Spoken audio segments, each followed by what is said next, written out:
escucha bien? Sí, le escuchamos. Comparta su presentación. Ya. Em,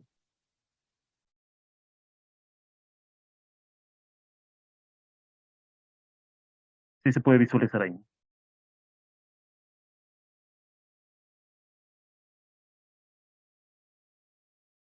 ¿Sí se visualiza?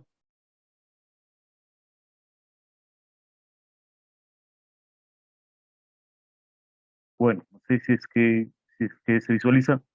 Antes que nada, quería extender un agradecimiento al comité organizador del cuarto Congreso de Ingeniería Civil, que la organización ha sido bastante buena, y la invitación que nos han hecho para poder compartir este tema que ha nacido principalmente de las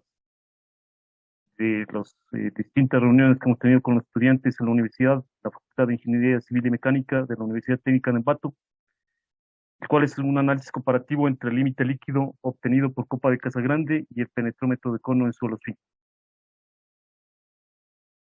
Vamos a ver, hacer una justificación inicialmente, vamos a hablar de objetivos, eh, a desarrollar el tema como tal, hablar de la metodología que utilizamos para esta investigación, de los resultados y de las conclusiones.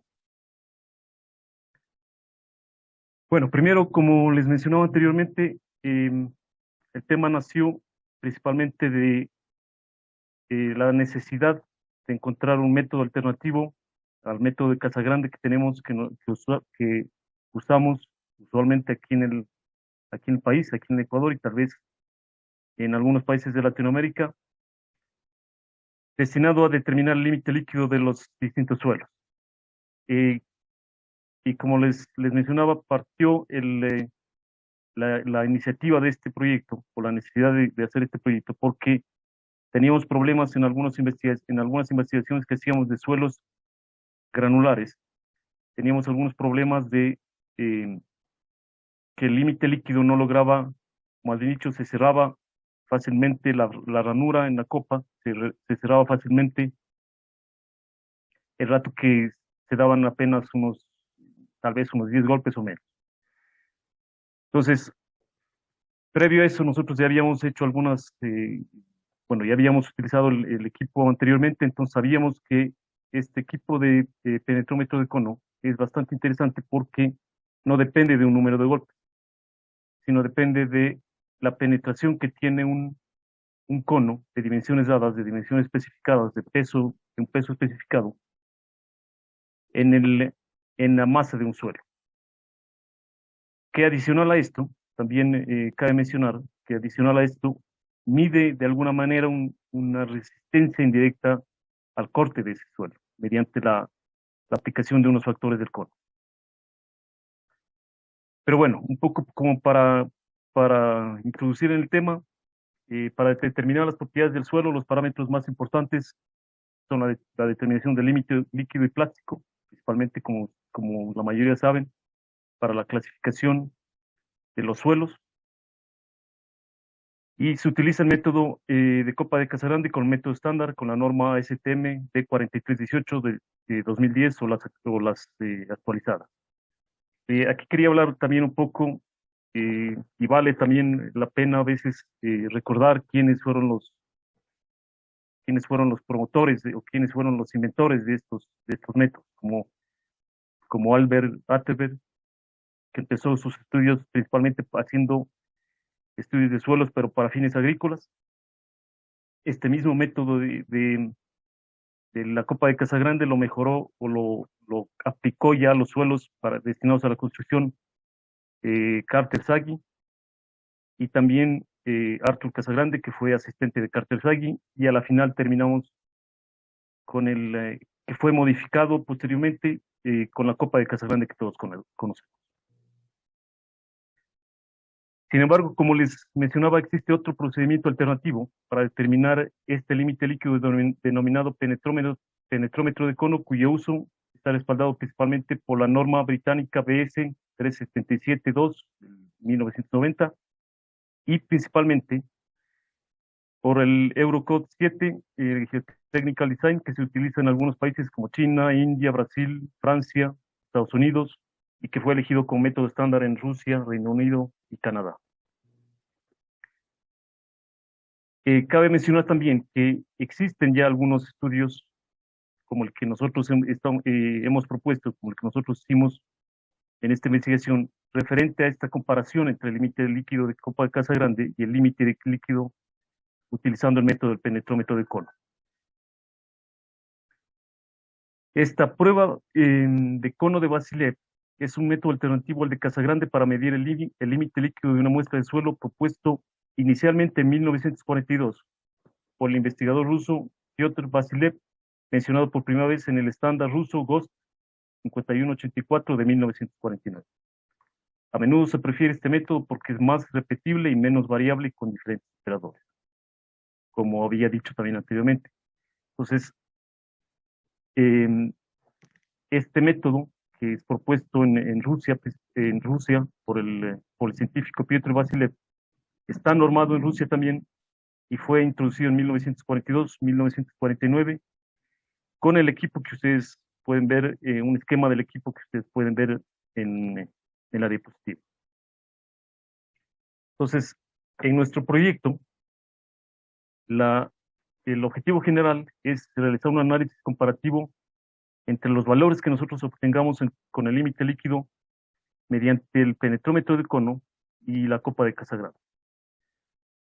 ¿Cuáles fueron los objetivos específicos? Y aquí vale mencionar algunos objetivos específicos importantes, como el primero, que fue diseñar y ensamblar un modelo tipo del equipo penetrómetro de cono. Este fue uno de los objetivos más importantes porque, primeramente, la investigación, como les mencionaba, partió de una tesis de pregrado con dos estudiantes, con dos señoritas estudiantes, pero por tal vez un poco la imposibilidad, o sí sería la imposibilidad de adquirir el equipo, que tiene un costo considerable principalmente para un presupuesto de estudiantes. Entonces lo que pensamos, lo que analizamos fue tal vez replicar el mismo equipo, pero ensamblándolo nosotros, tal vez, bueno, no nosotros mismos, pero haciéndolo ensamblar, diseñándolo con las especificaciones dadas. Para este estudio también determinamos las propiedades físicas de los suelos, principalmente de los suelos finos, y mediante estas propiedades que determinamos, correlacionar estas propiedades físicas utilizando los valores obtenidos por los dos métodos, es decir, correlacionar los valores que nosotros obtengamos con el método de Casagrande, con las propiedades que determinamos, y también con el método de penetrómetro de cono, con las diferentes propiedades que obtuvimos. También determinamos la variación cuantitativa que existe entre este límite líquido con el penetrómetro de cono y con el método de copa de Casagrande. Y finalmente realizar la clasificación SUBS y ASTO de los suelos estudiados para analizar si es que estamos cumpliendo con más que cumplir, o estábamos cercanos a los métodos tradicionales que se utilizan para la clasificación de suelo. Entonces, dentro de las características geográficas y geotécnicas en el Ecuador, o en general voy a hablar del Ecuador. En la zona andina tenemos una gran cantidad de suelos, principalmente predominantes, suelos arenosos, suelos granulares, gravas, que son producto principalmente de la actividad volcánica que existe en esta zona de la región andina. Sin embargo, al este y al oeste del Ecuador, los suelos se han ido sedimentando o han ido teniendo transformaciones meteorológicas que han hecho que se depositen, principalmente por el sedimento de los afluentes de agua, se sedimenten en estas zonas más bajas, en la zona amazónica y en la zona del litoral. Entonces, nuestra zona de estudio fue principalmente enfocada a la zona del Amazónico, en la zona amazónica, en la ciudad del Puyo, en la provincia de Pastaza, donde existe, como ustedes pueden ver en el mapa físico, donde existe de alguna manera una transición entre estos suelos granulares y los suelos finos que podemos encontrar más al este en la región amazónica. Entonces, pero principalmente tenemos una predominancia de suelos arcillosos y limosos. Como ven, también en el mapa de climas depende también bastante las condiciones climáticas que nosotros tengamos para la formación de los suelos. Y también un mapa de suelos, finalmente, el que está en la parte inferior, un mapa de suelos donde estamos viendo los diferentes tipos de suelos que tenemos en el país. Esta es una imagen bueno, de un lugar turístico en la ciudad del Puyo. Es una típica imagen de una zona que ya está entrando a la Amazonía, y como les mencionaba anteriormente también, donde tenemos predominancia de suelos finos. Lo interesante principalmente de estas zonas amazónicas, entrando a la Amazonía, y de esta ciudad en específico, es que la ciudad está asentada tal vez por la no tan buena calidad del suelo, que son suelos finos. La ciudad está asentada principalmente en una especie de mezcla de suelo un poco más grueso con piedra bola, como para darle mayor resistencia, como para darle mayor capacidad de carga a las diferentes cimentaciones. Pero el suelo en general natural es un suelo arcilloso, un suelo fino. Estos suelos finos se dividen en grupos, como, como la mayoría sabemos, se dividen en grupos tomando en cuenta sus características de plasticidad, que son suelos de grano fino que pasan por el tamiz número 200. Los limos son suelos de grano fino, con poca o ninguna plasticidad en general, porque sí podemos tener algo de suelos finos con cierta plasticidad. Consisten en fragmentos de cuarzo muy finos, algunas partículas en forma laminar, que son fragmentos de minerales micáceos. El tamaño de sus partículas en general también está comprendido entre 0.05 a 0.08 milímetros. Las arcillas, por otro lado, son suelos de grano fino que poseen alta plasticidad, formada en su mayoría por minerales silicatos. Tienen un comportamiento más químico, constituido por cadenas de elementos tetraédricos y octaédricos unidas por enlaces covalentes débiles, pudiendo entrar las moléculas de agua entre las cadenas, produciendo a veces aumentos de volumen. Las arcillas se definen generalmente como partículas menores de 0.202 milímetros. La zona, como les indicaba, la zona es una zona en la parte central de la Amazonía del Ecuador, y la recolección de muestras y los puntos donde se recolectaron las muestras para hacer el estudio fueron en el cantón Pastaza, en la provincia de Pastaza, y en las parroquias cercanas a la ciudad del Puyo. En total, se recolectaron 30 muestras en diferentes puntos, y la mayoría presentan características bastante similares.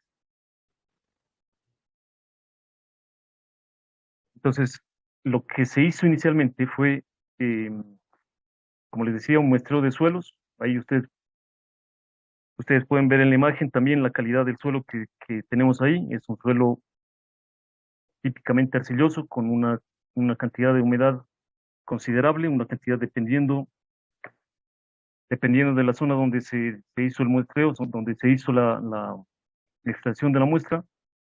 Existe una cantidad de humedad considerable, un contenido de humedad considerable.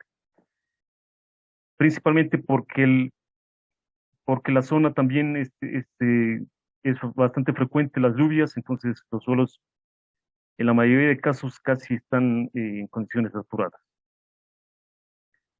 Tienen más o menos eh, una coloración como las que, como las que ven en la imagen. Tenemos algunas arcillas un poco más blancas, un poco más marrón claro, marrón oscuro, un poco más oscuras, grises, Entonces tenemos algunas arcillas de diferentes tipos. Lo interesante es que la mayoría tienen comportamientos de alguna manera similares. Se obtuvieron 30 muestras de suelos finos en estado natural en diferentes puntos del cantón Pastaza, en la provincia oriental de Pastaza, en Ecuador.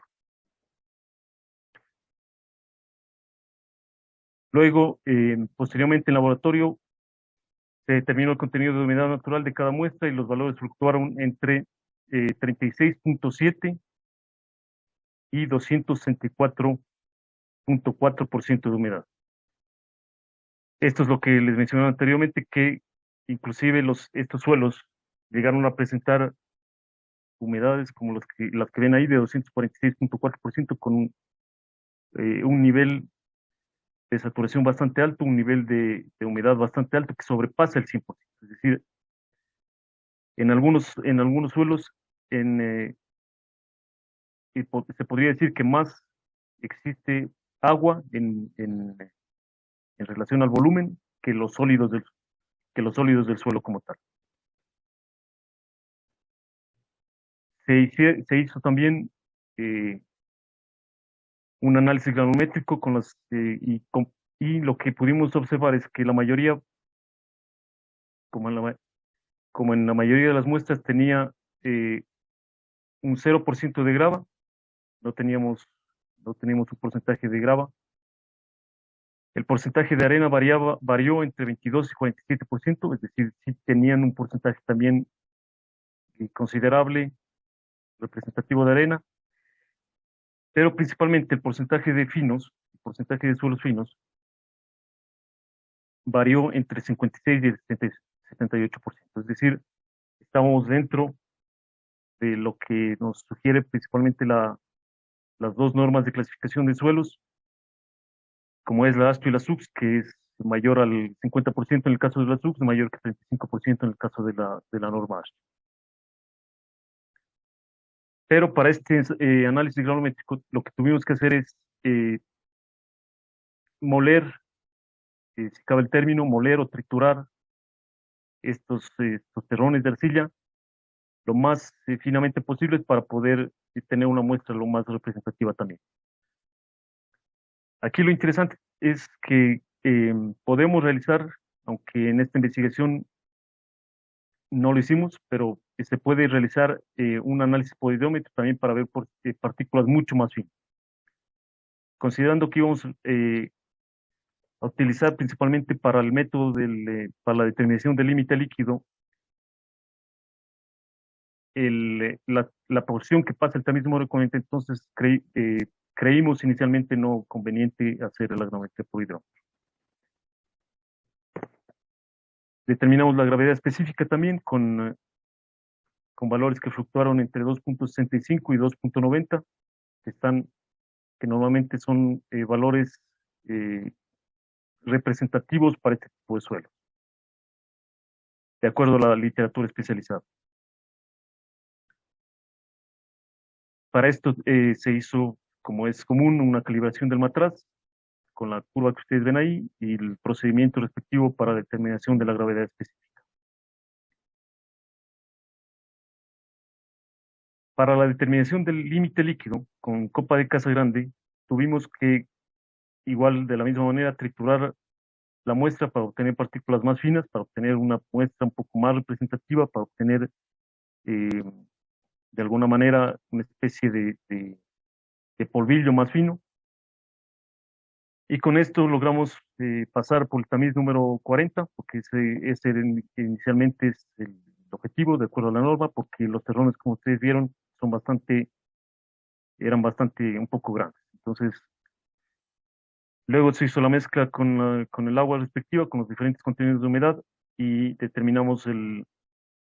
determinó el límite líquido por copa de Casa Grande, obteniendo valores entre 42.3 y 76.6% en más. Considerando también que son suelos finos y representativos, los valores representativos para el tipo de suelo que estamos analizando. El límite plástico utilizamos la norma. En este caso, también cabe mencionar que es más factible, es un poco más factible y más fácil, si podría decir tal vez la palabra, determinar o hacer estos rollitos de límite plástico que tienen que partirse cuando están a los 3 milímetros de espesor en este tipo de suelos arcillosos. Porque adicional y paralelo a este estudio de suelos finos, también se hizo otro estudio, pero con suelos granulares y con el mismo método que estamos ahorita exponiendo. Pero con suelos granulares, como había mencionado al inicio, primero en Copa de Casa Grande termina siendo un poco difícil y no es posible determinar.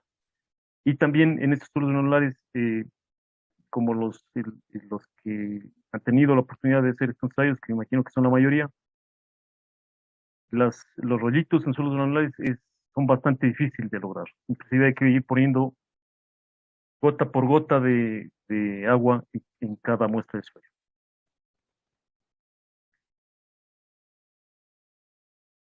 A continuación, a todos estos ensayos, o tal vez paralelo cronológicamente a todos estos ensayos, lo que hicimos es ir armando o ir fabricando cada una de las piezas del equipo de penetración.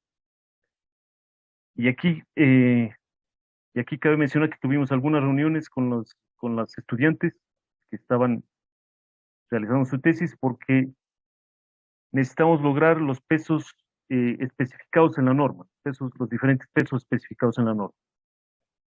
Como por ejemplo, esta rosca base que pesó 14.29 gramos, el cono de penetración como tal, la rosca de acople, varilla de acople y tornillo de fijación. En total, todos tenían que pesar para poder cumplir con la norma, tenían que pesar 80 gramos. Y como dije al inicio, el trabajo fue bastante importante porque se lo realizó en un taller artesanal eh, electromecánico de la ciudad de Ambato, en la cual tuvimos que tornear cada una de las piezas, en la cual se tuvo que tornear cada una de las piezas. Ahí pueden ustedes ver, pueden observar las diferentes etapas de trabajo, principalmente el torno, donde tenemos el acero como tal, que se iba torneando el cono, se iba torneando la varilla. Y a continuación les voy a presentar un video de 20 segundos en la que podemos ya ver el, el ensamblaje del equipo final. Entonces las diferentes piezas se van acoplando una con otra. Todas las piezas fueron elaboradas en el taller con acero, con los diferentes materiales, eh, con una pintura anticorrosiva también. Vamos a ir explicando aquí algunos detalles. Una base metálica con unas dimensiones de 25 por 25 por 5 centímetros, tornillos niveladores de 3/8, dos niveles a cada lado para poder nivelar el equipo que esté en posición totalmente horizontal, pernos de fijación, base del eje de 4 por 6 centímetros, un eje niquelado, como el que ven aquí. Es importante porque este eje tiene que permitir el deslizamiento del cono en sentido vertical. Un espejo con aumento para poder ver justo cuando el cono hace contacto con la muestra de suelo, que ya vamos a ver explicar el ensayo más adelante. Una base metálica pintada con una pintura anticorrosiva con una textura especial. Una manguera metálica flexible también para poder mover el espejo, la base del eje y algunos pernos de fijación. La parte móvil del equipo, el bocín base, un reloj dial. Este reloj también adquirimos no fue un costo considerable, pero adquirimos con la especificación de las medidas de deformación que necesitamos, de las medidas de, más que deformación, las medidas de penetración que nosotros necesitamos, de acuerdo a lo especificado. Un tubo cuadrado de 40 por 40, una caja de soporte, un bocín de bronce, la perilla de ajuste. Estos perillas también son bastante importantes porque nos permiten deslizar a la altura que nosotros necesitemos el equipo y poder ubicarlo sobre la muestra.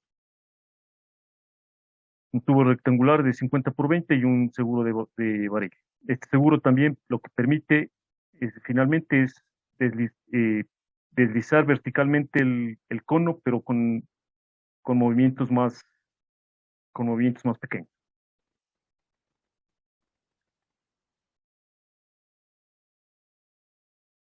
El penetrómetro finalmente terminado, teníamos el equipo completo ensamblado, como lo ven en la imagen, uniones soldadas con suelda de níquel, con una aleación de níquel hierro, con pintura al horno electrostática en polvo negro texturizado,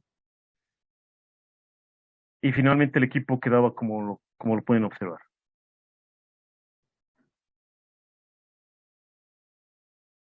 Para el ensayo de límite líquido, utilizando este equipo que lo teníamos fabricado, que lo teníamos eh, replicado de acuerdo a las normas británicas, de acuerdo a las normas europeas.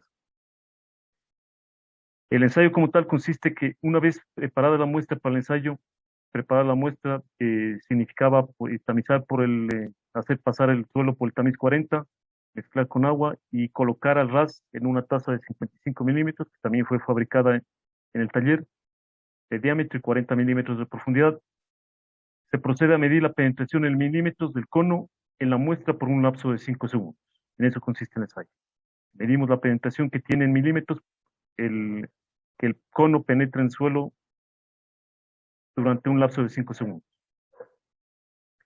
Este procedimiento se repite con pastas de diferentes contenidos de humedad por lo menos 5 o 6 veces. Entonces, a diferencia del ensayo de copa de casa grande, que vamos poniendo también diferentes humedades y contando el número de golpes, aquí lo que vamos haciendo es aumentando o poniendo distintas humedades de, de suelo, de las muestras de suelo, y determinando la penetración que tiene ese suelo en la muestra que estamos ensayando.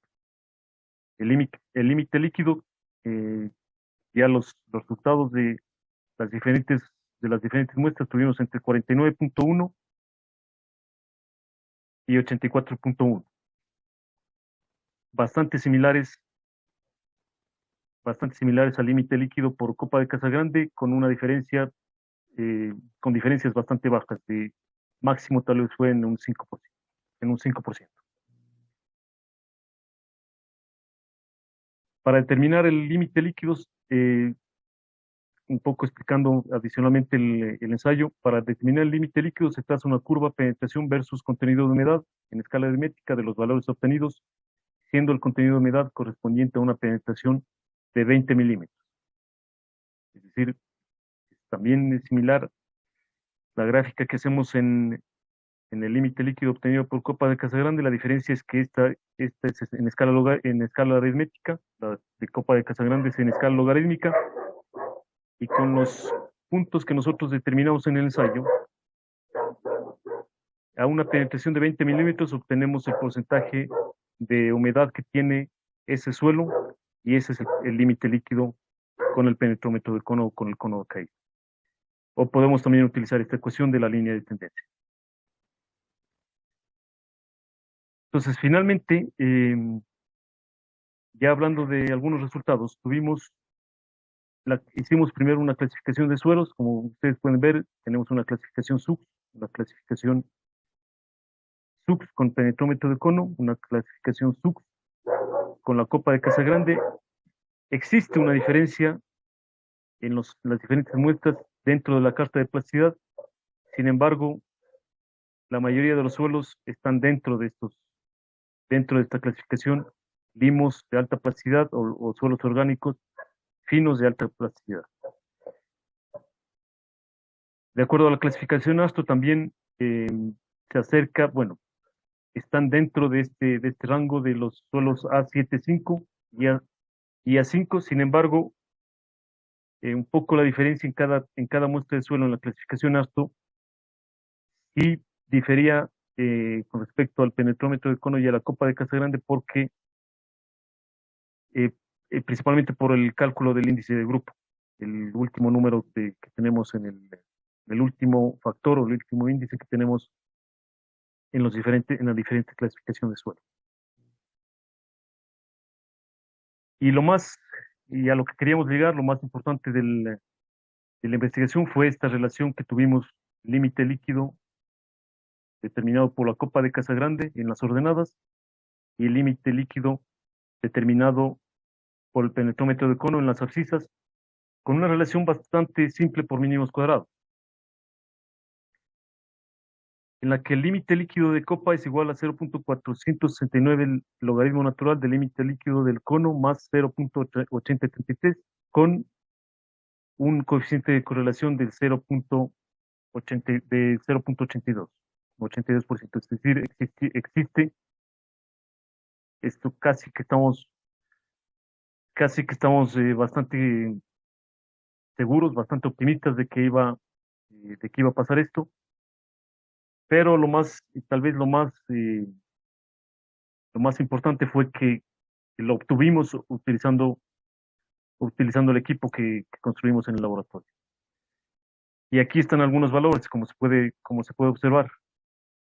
Límite líquido de la copa de Casagrande versus límite líquido del cono de penetración, 50, 55, 55, 65, 48, 49, 69, etcétera. Sí existe una diferencia y principalmente en los valores obtenidos por el límite líquido del cono son mayores que los obtenidos en límite líquido de copa de Casagrande, pero existe una relación bastante buena y la desviación estándar no fue tan alta considerando la dispersión de muestras, la dispersión de los valores. Haciendo y resumiendo, porque tenemos en la investigación se hizo otras correlaciones adicionales. Se hizo también la correlación entre el límite líquido del cono versus el límite plástico y en la cual se obtuvieron este tipo de correlación también. Es una correlación tipo polinómica de segundo grado entre las dos con un coeficiente de correlación de 64%.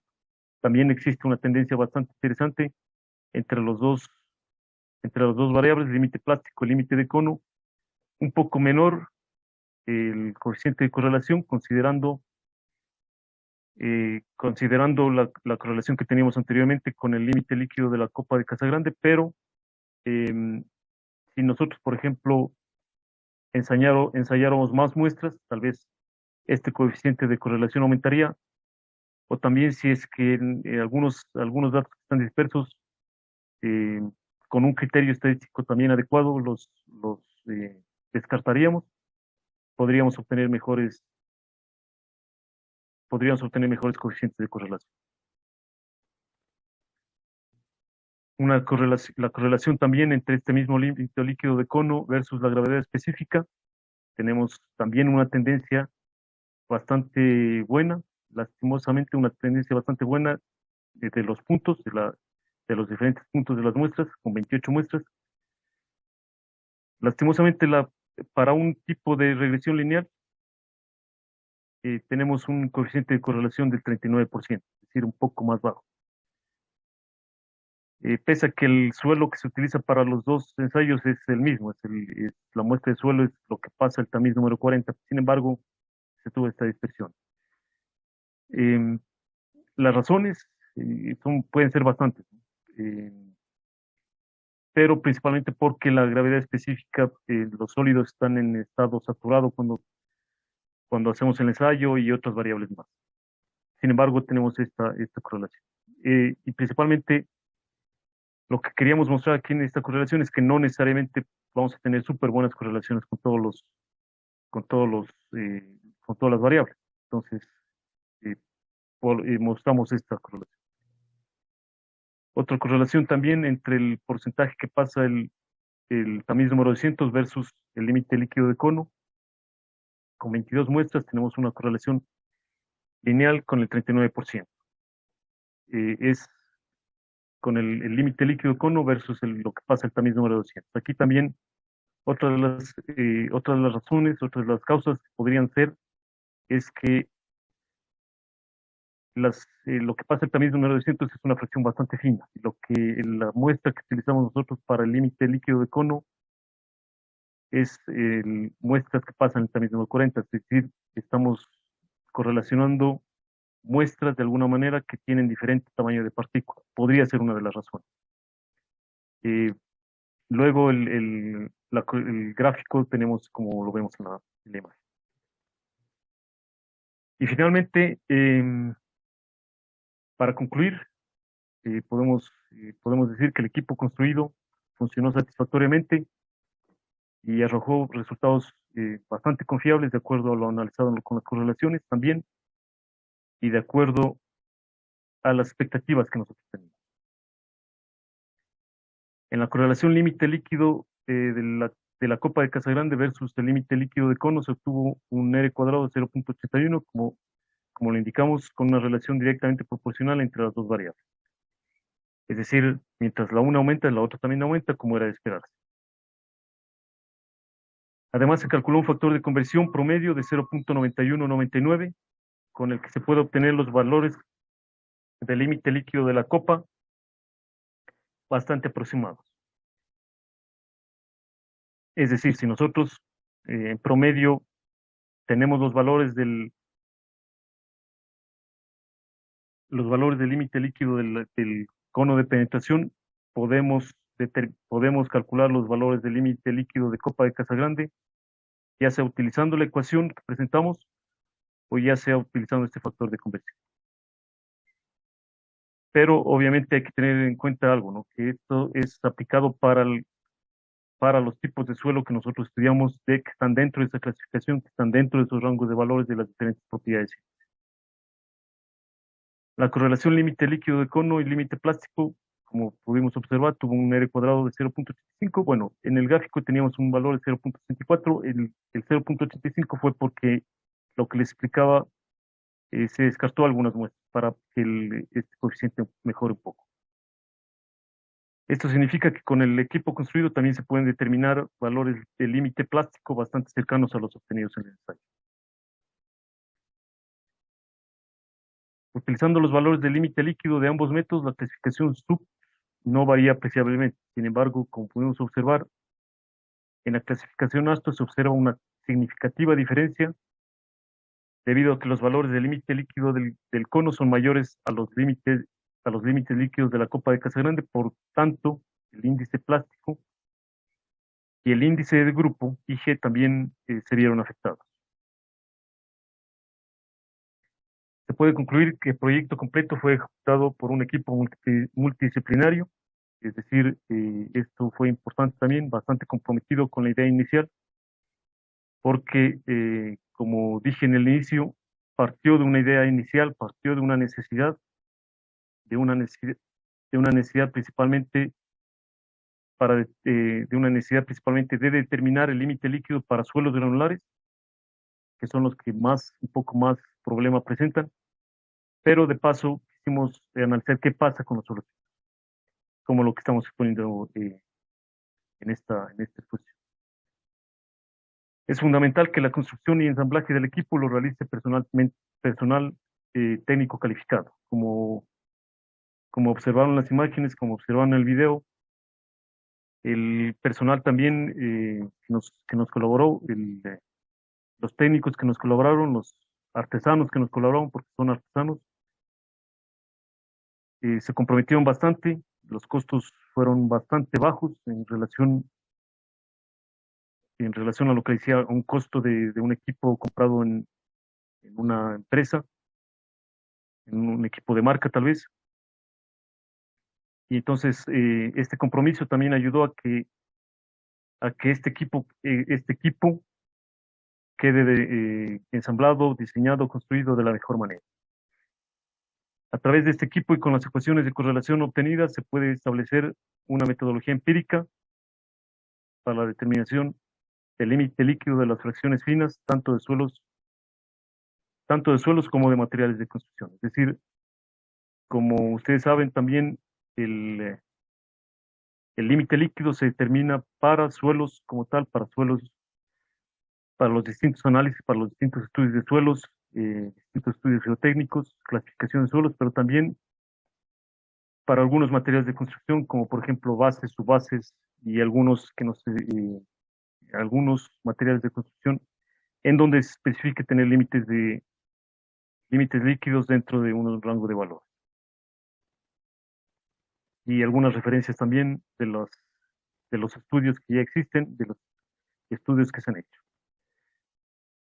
Y eso es todo, les agradezco muchísimo por la atención. Espero que haya sido didáctica, explicativa y aquí, como pueden observar, una imagen de las dos tesistas, de las dos ingenieras que ya son actualmente, Lisbeth Pilatasti, Silvia Ramírez y mi persona. Muchísimas gracias.